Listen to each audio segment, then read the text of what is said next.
the challenge of the Yukon. On King! On you husky! The Wonder Dog King, swiftest and strongest of Eskimo lead dogs, blazes the trail through storm and snow for Sergeant Preston as he meets the challenge of the Yukon. Sergeant Preston was typical of the small band of Northwest Mounted Police who preserve law and order in the new Northwest country. Would read for wealth and power led to frequent violence and bloodshed. But in spite of the odds against them, Sergeant Preston and his Wonder Dog King met that challenge, and justice ruled triumphant.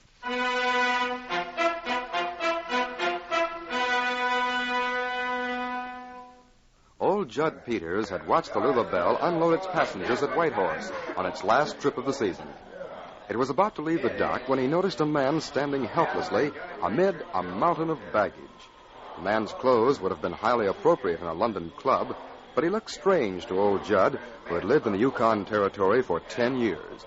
Judd approached him curiously. Can I help you, mister? Well, if you'll be nice enough to get these bags to the local hostelry, perhaps I could persuade them to... Sure, stranger. I'll give you a hand. Now, if I can carry two and you carry two, we can leave the rest and get them later. Well, I guess there's no alternative. Oh, dear, these are heavy. But, well, cheerio. Carry on. What are you doing in this here part of the country? I came to investigate a mine that was left me by an uncle. He was rather a queer bloke, I guess. Sort of a black sheep, don't you know. Ran away from home in his youth. Left half a gold mine to me, so my solicitor tells me. What was your uncle's name? I've been around here for a long time. His name was Reginald Bradshaw Montmorency. What? The name of the mine is the Gold Horseshoe. The Gold Horseshoe? Why, that mine was owned by Jake Stevens and Brad Monty. Say, what did you say that moniker your uncle's was? Reginald Bradshaw Montmorency. Wait till I tell the boys. No wonder he shortened it to Brad Monty. Reginald Bradshaw whatever you call it. He sure kept that a secret. It happens to be my name, too. Yeah, well, there's the hotel. Come on. You mean this ramshackle building? Why, sure. Hiya, boys. Hiya, Jim. Hello, Judd. Well, what do you have? Well, sir, I want you to meet up with a gent here. He comes all the way from England. Mr. Montmorency. Yeah. How'd you do? How are you, partner? Well, what can I do for you? I'd like a room in the bar. Gosh, stranger, I ain't got a room left. I sure don't see why you want a bath in this weather. I can give you sleeping space on the floor. If you don't mind squeezing in with about 20 other people. Did you say on the floor? Sure, you can roll up your blankets. At least you got a roof over your head. Well, really, what's that? Did he scare you? Well, that's King, Sergeant Preston's lead dog. Hello, Sergeant. Hello, Judd. He's so big, and he looks like a wolf. King won't hurt you. Sergeant Preston, this here is Mr. Montmorency. How'd you do? How do you do? You just arrived? Yes, I'm sorry I got startled when I saw your dog. I'm not very fond of the beasts. Oh, you'll get used to dogs by the time you're here a while. They're all over the place. Really? Well, I doubt I shall be here long. I can't find a place to stay. I guess you better come out to my cabin with me. I live all alone, and you ain't used to shifting for yourself. That's a good idea, Montmorency. Judd'll take care of you. How I say, that is kind of you. I shall see, of course, that you're properly recompensed. Half the time, I don't know what you're saying, but I'll be glad to keep you there. Your uncle, Brad Monty, was a good friend of mine. Did you say Brad Monty? Yeah, this is his nephew. He inherited part of the Gold Horseshoe mine. Well, I had no idea that Monty had a nephew. Well, this will be rather a surprise to your uncle's partner, Jake Stevens. You mean he doesn't know about me? No, I'm sure he doesn't. As a matter of fact, we're still investigating your uncle's death. He died rather mysteriously.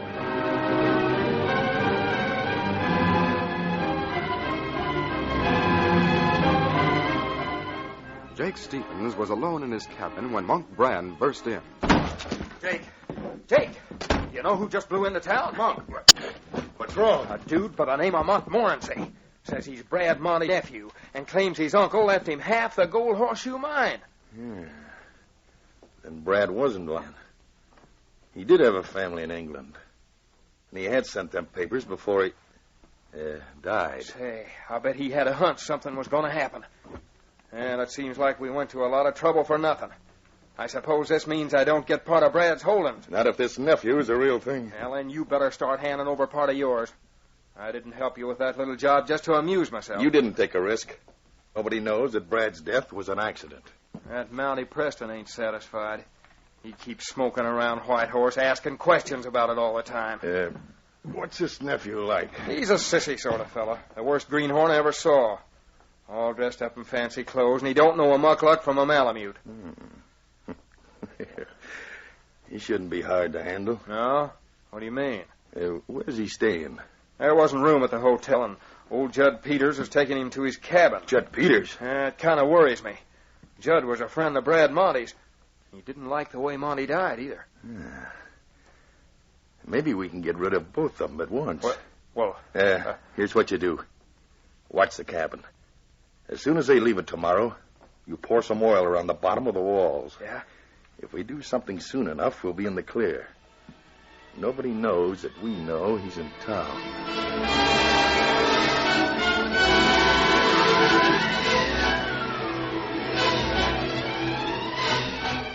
The following morning, Judd was returning from town with a supply of food when he was hailed by Sergeant Preston. Hi there, Judd. Wait a minute. Good morning, Sergeant. How's your new protege getting along? My what? The Englishman. Oh, Reggie. I can't remember his last name very well, so I just call him Reggie. I don't think he's very happy. Oh, he isn't? He must have led a funny kind of life. Can't eat off of tin plates. They seem to kind of bother his appetite. He don't like sleeping in blankets because he thinks maybe they're dirty. I told him the Chinaman in town had washed them just last year. He can't seem to get used to Porky. That's my pet porcupine being around all the time, and he's always cold. Yes, I imagine life up here is a bit rugged for anyone like him. Thought I'd go with you today, and you'd take him to the Gold Horseshoe Mine. Why, sure, Sergeant. Are them papers he showed you genuine? Oh, yes, he's Brad Monty's nephew, all right. Seems funny, though, that Brad would suddenly remember his family after having nothing to do with them for so many years. Oh, well, shucks, Englishmen are like that, they say. Blood stronger than water. I wonder whether Brad knew something might happen to him and didn't want Jake Stevens to get the mine. Ain't found out anything more about Brad's death, have you? No.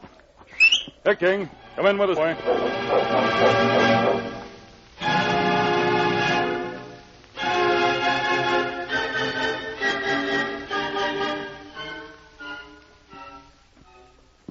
The trip to his mine seemed to have cast Reggie into even deeper gloom as he returned at dusk to Judd's cabin, footsore, weary, and cold. I can't believe that an uncle of mine actually worked in that place with a pick and shovel. Well, he did. And he planned gold in the creek in the summer. Reggie, ain't you never done no work in your whole life? Well, no, that is not manual labor. What's wrong with King? Look, Judd, he keeps circling around New York. Maybe he just smells Porky. Oh, he knows Porky. That wouldn't bother him. What is it, fella? Someone's been around this cabin since we left. King smells something. Look at him. It's so strong it makes him sneeze. I don't know what it could be. Do you smell kerosene? Oh, I can't smell nothing. But my nose ain't very sensitive. Oh, everything smells awful in this country. I can't tell one bad odor from another. Judd, have you spilled any oil around here lately? I ain't filled the landing for a week. Been using candles. Someone's poured kerosene around the base of your cabin. I wonder why. Can't see why anyone would do that. They wanted to burn it. Why didn't they do it while we was gone? I wonder. Judd, I think King and I will camp near your cabin tonight. You mean sleep outdoors in this weather? Oh, we're used to that. Anyway, it isn't really cold up here yet. It's only 0. You mean it actually gets colder than this? Oh, shucks, this is mild. But about this kerosene, You two go to bed as usual. King and I will stand guard. We won't let anyone get near the cabin to set fire to it, and we'll catch the one who tries.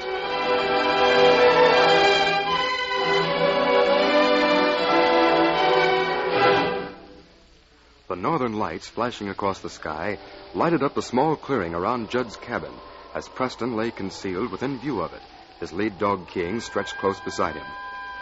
It was almost midnight when the big husky raised his head, a low growl rumbling in his throat. Easy, boy. Hear something, do you? Quiet, King. We got them as soon as they show themselves.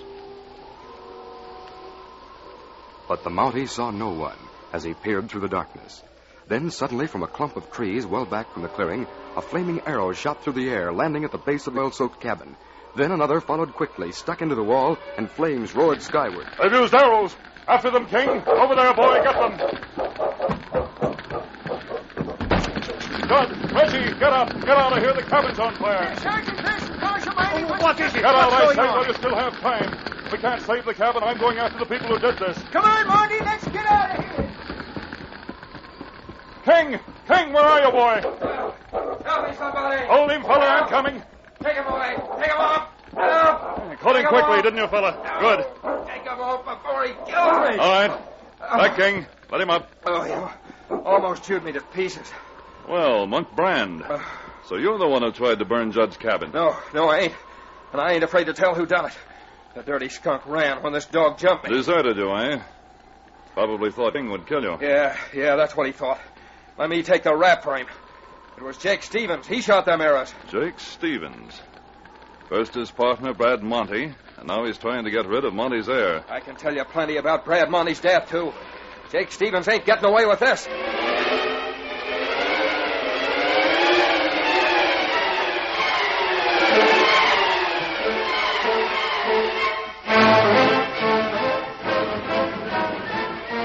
Reggie Montmorency squirmed and scratched uncomfortably as he sat in Sergeant Preston's cabin the next morning. He was clad in an old flannel shirt and ragged trousers that Judd had borrowed for him. Now, if only I'd saved something to wear last night. That's what you get for sleeping in them fancy pajamas. Never heard of such a thing. I didn't expect Jake Stevens to use arrows to start that fire. We could have stopped it.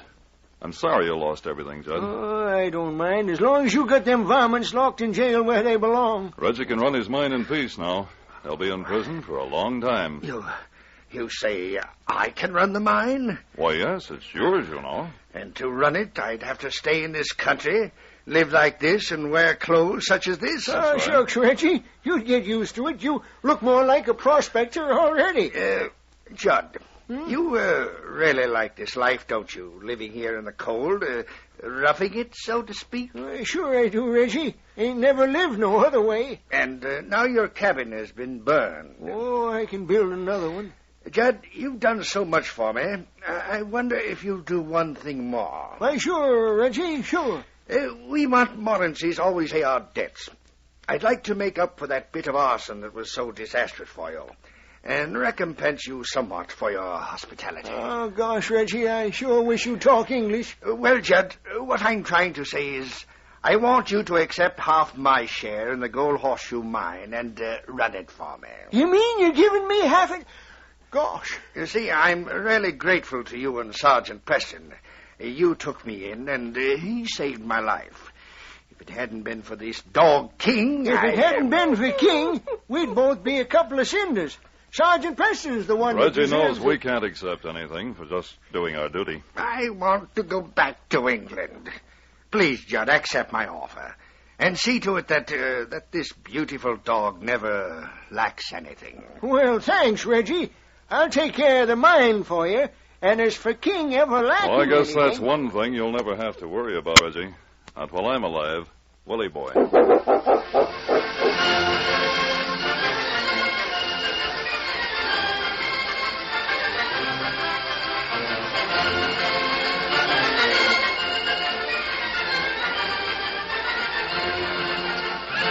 These copyrighted dramas originate in the studios of WXYZ Detroit, and all characters, names, places, and incidents used are fictitious. They are sent to you each week at the same time and reach you from our transcription studios. Hal Neal speaking. This is the Michigan Radio Network.